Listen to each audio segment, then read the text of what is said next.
At my wedding, a situation unfolded that I could hardly believe. My in-laws, having indulged a bit too much, became the center of whispered gossip among the guests. In a surprising outburst, they confronted me, loudly proclaiming that now that I was married, if I truly wanted to belong to their family, I needed to prove my financial worth. They demanded an additional $5,000 a month, echoing sentiments my father-in-law had previously expressed. The room fell silent. I was left stunned by their audacity, feeling the color drain from my face. Thankfully, my father intervened, taking the microphone. With a firm but calm voice, he addressed them, emphasizing the embarrassment they were causing. His decisive words brought some relief to an otherwise tense moment. My name is Betty Rachel, and I'm a 33-year-old woman engaged to Stephen, a 35-year-old man I met through a friend concerned about my prolonged single status. After losing my mother at a young age, my father took on the role of both parents, working tirelessly to provide for me. This loss deeply affected me, making me guard my emotions closely, and as a result, I rarely dated seriously. Despite my initial reservations about Stephen, his persistent care and respect gradually won me over. He was always a gentleman, and over time, his unwavering support allowed me to open my heart. Dating him brought happiness back into my life, making him incredibly special to me. As my relationship with Stephen deepened, I found myself imagining a future with him, and when he proposed, it felt like the natural next step for us. Stephen had always been incredibly understanding and kind. He would constantly reassure me, saying, "Don't worry, if you ever feel unsure about something, I'll be here for you until you feel better. I love you, Betty. You can always count on me." His words warmed my heart, and I knew I wanted to offer him the same depth of care and commitment. When I shared the news of our engagement with my father, his reaction was one of overwhelming joy. He even shed tears, exclaiming, "Wow, Betty, you're finally getting married. I'm so happy for you." I playfully called him dramatic, but it led to a touching conversation where he revealed his quiet fears that I might never settle down. That moment showed me just how deeply he cared. Thanking my dad felt especially meaningful, knowing how he had raised me on his own. I anticipated that the wedding would be an emotional day for both of us, probably with more tears from him, given how emotional he was now. With our engagement set, Stephen and I began the hectic journey of wedding planning. Balancing our demanding jobs with wedding preparations meant our weekends were packed, leaving little time to rest. But we managed to keep our spirits high, excited for the special day ahead. One of the most anticipated moments was finally meeting Stephen's parents. Although Stephen had already met my father shortly after the proposal, scheduling conflicts had delayed my introduction to his parents. Finally, a visit was arranged, and as we approached their house, I was filled with both excitement and nervousness, eager to see how this meeting would go. I felt a surge of nervousness, but Stephen was quick to comfort me. "Don't worry, my parents are very kind," he assured, helping ease my anxiety as we stepped into what would be a significant new chapter in our lives. When I rang the doorbell at Stephen's family home, his mother greeted us. "Mom, I'm home," Stephen announced cheerfully. She responded with a warm smile, "Welcome home, Stephen. It's so good of you to come." As she engaged in light conversation with her son, I introduced myself politely. "Nice to meet you. My name is Betty, and I'm Stephen's fiancée." Her demeanor shifted subtly as she turned to me, her voice dropping from the cheerful tone she used with Stephen, her smile fading. "So, you're Betty," she said, giving me a long, scrutinizing look that felt more like judgment than a greeting. She led us into the living room, and her cool attitude persisted. "Betty, I'm curious. What do you bring to the table? Stephen is our treasure, our only child. If you're going to marry him, you need to be a suitable wife. Are you worthy of him?" she asked sharply, her tone more like an interrogation than a question. I was taken aback by her sudden harshness and struggled to find words. "You're joining our family, you know. Are you ready for that?" she continued, her words carrying an almost ceremonial weight, as if marrying into her family required some monumental commitment. I wasn't marrying into royalty, so why such heavy expectations? As I pondered how to respond, her patience wore thin. "When I ask you a question, you answer right away. You're so rude," she snapped, her voice rising. Despite feeling overwhelmed, I managed to respond. "I hope that Stephen and I will support each other throughout our marriage." This answer didn't satisfy her, she retorted. "What a naive thing to say. You're not just going to support each other. It's your job as his wife to support him. You don't even understand the basics, she criticized harshly. At this point, Stephen's father, who had been quietly observing, stepped in. Honey, calm down, he interjected gently, turning to me with an apologetic smile. Sorry about that, Betty. You must have been startled by my wife's words. His calm demeanor attempted to diffuse the tension. As I tried to remain composed, I reminded myself that Stephen's mother was fiercely protective of her only son. Perhaps her sharpness came from nerves. Just then, Stephen's brother entered the room, his quiet, gentle presence momentarily soothing the atmosphere. But that peace quickly evaporated when he, with a disarming smile, voiced his support for their mother's harsh words. What my mother says is justified, he said. What concerns me most is that you come from a single-parent family. Confused, I asked, what do you mean by that? Being raised by just one parent doesn't have a good public image. We can't be too happy about someone like that becoming the wife of our only son, can we? He explained calmly. Hold on a minute, I began, as shock and anger flared inside me. I couldn't let his comment pass unchallenged. What's wrong with being raised by a single parent? My father worked incredibly hard to raise me on his own, and I'm proud of him and my upbringing.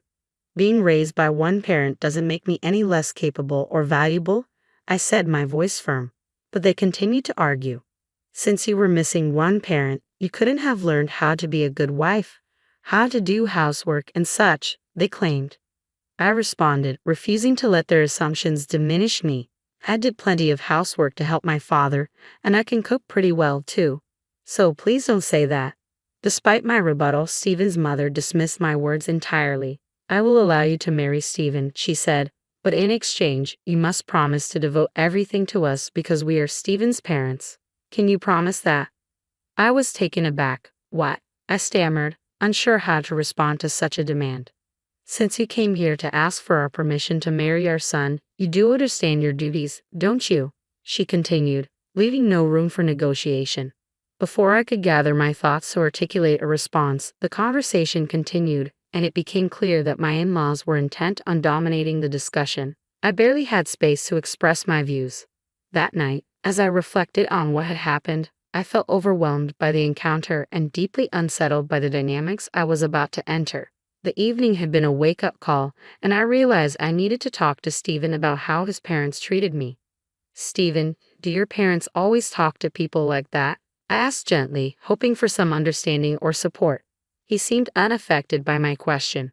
What about it? He replied, clearly not seeing the issue. I tried again, carefully explaining my concerns. Well, the way your parents spoke to me, and what they said, doesn't that seem unfair? Stephen shrugged it off. Oh really? They were just making sure you're ready for the marriage. I understood that his parents were concerned for their son's future, but their approach had felt excessive. It was troubling that Stephen didn't seem to see it the same way. I get that your parents are worried, but it felt like too much, I pointed out carefully. Really? Why is that? Stephen asked, his tone neutral. They didn't say anything wrong.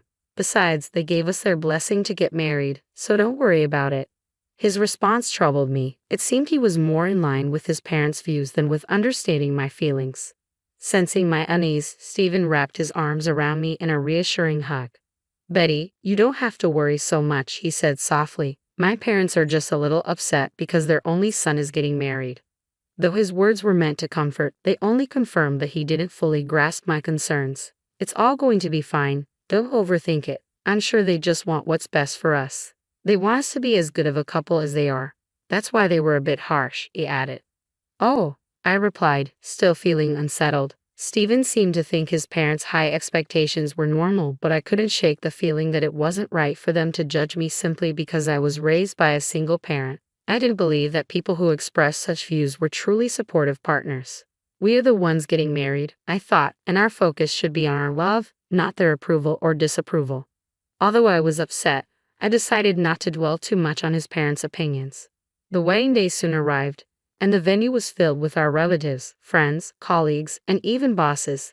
As I walked down the aisle, my father beside me, the man who had lovingly raised me on his own, I felt a whirlwind of emotions.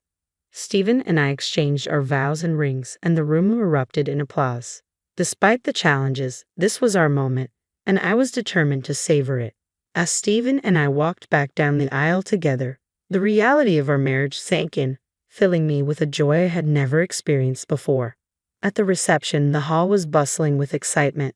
Videos of our journey together played in the background, adding a personal touch to the celebration. It was a joyful time, reconnecting with friends I hadn't seen in a while and receiving heartfelt congratulations from so many people. Despite my initial reservations about Stephen's parents, the day had turned out to be one I would always cherish. I felt relieved and genuinely happy that I had chosen to marry Stephen. We planned to officially register our marriage after the ceremony, a step that would make our union legally complete. As the day unfolded, I savored every moment, basking in the joy and celebration. But when it came time for the formalities, greeting our guests and acknowledging everyone's support, a sense of unease began creeping in.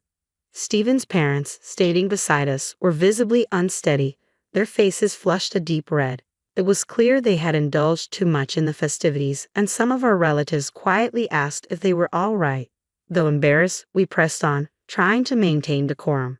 When it was time for us to address the guests, the situation took an unexpected turn. Without warning, Stephen's mother grabbed my hand, pulling me away from him with surprising force. Her voice boomed as if she were in a wrestling ring, not a wedding hall. "Listen to me, Betty. After this wedding, you're going to devote yourself to us completely. Prepare yourself. We're going to test you hard." The guests murmured, some laughing awkwardly as if it were a joke, but the tension was undeniable. Before I could react, Stephen's father seized the microphone and pointed at me. "Betty, don't you feel embarrassed wearing a dress like that? It doesn't suit you at all," he sneered. His mother nodded in agreement, piling on the criticism. The murmurs among the guests grew louder, turning from amusement to concern. I turned to Stephen, my eyes pleading for him to step in and stop his parents' humiliating outbursts. This was supposed to be our wedding day, a celebration of love, not a spectacle of disrespect. But Stephen stood frozen, making no move to defend me or our union. The situation escalated when his parents, still intoxicated, began making outrageous demands. "After you register the marriage, you should give us a few $1,000s a month, plus your entire bonus," they insisted, their greed blatant and shocking. I felt my face drain of color as I stood there, utterly stunned. My father, who had been watching the scene unfold, couldn't stay silent any longer. He stepped forward, taking the microphone from Stephen's father with a steady hand. "Enough of this," my father said calmly but firmly. "Don't you realize you're making fools of yourselves?" Stephen's parents, instead of backing down, lashed out, mocking my father for being a single parent. "Single parents are never any good," they jeered, their words cutting deeply. But my father didn't falter. His expression remained composed as he replied, "You people are worse than I imagined. You even refuse to meet me because I'm a single father." Then, with a twist that took everyone by surprise, my father revealed something that changed the tone of the room entirely. "I never imagined that someone like you would work for President Roy," my father said, his voice calm yet pointed. "President Roy is a respectable man, and I always assumed his employees would be just as decent." The mention of President Roy, a business partner of my father's and an old friend, visibly shook my father-in-law. His confident demeanor began to crack. My father continued, "And speaking of single parents, President Roy was raised by his mother alone." He let the weight of his words settle before delivering the final blow. "So, you just insulted the president of the company you work for." The realization hit hard. Stephen's parents' faces fell as they grasped the gravity of their mistake. The room shifted, the power dynamic completely reversed. My father-in-law, once bold and arrogant, now appeared small and desperate. "I apologize, sir," he stammered, his bravado gone. "Please don't tell the president about this." He fell to his knees, pleading, an image that was starkly different from the domineering figure he had been moments ago. For me, this moment was pivotal. It revealed both the true nature of Stephen's family and the strength and connections of my own. But perhaps most telling was Stephen's silence. He stood there, unmoving, unwilling, or unable to protect me from his parents' outbursts. The painful realization struck me: Stephen might never stand up for me. As the tension in the hall reached its peak, guests, caught between shock and amusement, began recording the scene. My father, resolute and unshaken, turned to me. "No matter how much they apologize," he said firmly, "they can't take back their words." He looked me in the eye and asked, "Do you want to leave with me?" Without hesitation, I nodded. I took the microphone from Stephen's limp hand, and with a steady voice, addressed everyone in the room. Thank you for the great entertainment, but there will be no marriage. I paused, making sure everyone, especially Stephen and his parents, understood. I'll return all the gifts and contributions you've made for this occasion. With that, I left the reception hall, my father by my side. As we exited, I caught a final glimpse of Stephen and his parents, shocked, dismayed, and surrounded by concerned relatives. Behind us, the room descended into chaos. Over the following days, I stayed true to my word. I returned the money and gifts, and to my surprise, many of the guests expressed their admiration for my decision. They commended both my father and me for our integrity and courage in such a difficult situation. The fallout from the wedding was swift and severe for Stephen. His co-workers, many of whom had witnessed the debacle, spread word of the incident. It not only tarnished his reputation but also highlighted his inability to stand up to his unreasonable parents. Embarrassed and unable to face his colleagues, Stephen resigned from his job. The repercussions extended to his father as well. Word of the incident reached President Roy, and he took swift action. Stephen's father was demoted and reassigned to a remote division of the company, a clear message about the company's stance on integrity and respect.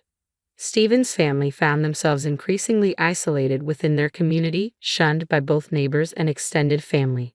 Their actions at the wedding had led to a social and professional downfall, a stark reminder that actions have consequences, and sometimes those consequences are unavoidable.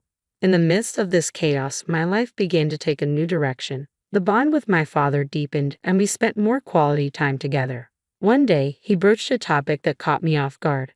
"Betty, are you interested in running the business?" he asked, his eyes filled with hope and sincerity. I hesitated, unsure. "Do you mean? Why don't you work towards becoming the president of my company?" he suggested, confident in my abilities.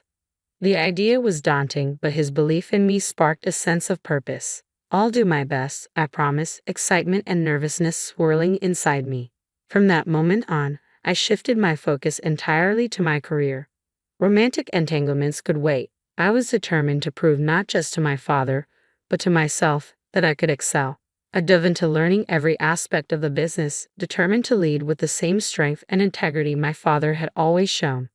Looking back on the wedding fiasco, it was clear that Stephen's family had been unreasonable, turning what should have been a joyous occasion into a spectacle. Thankfully, since the marriage was never officially registered, I avoided a legally binding mistake.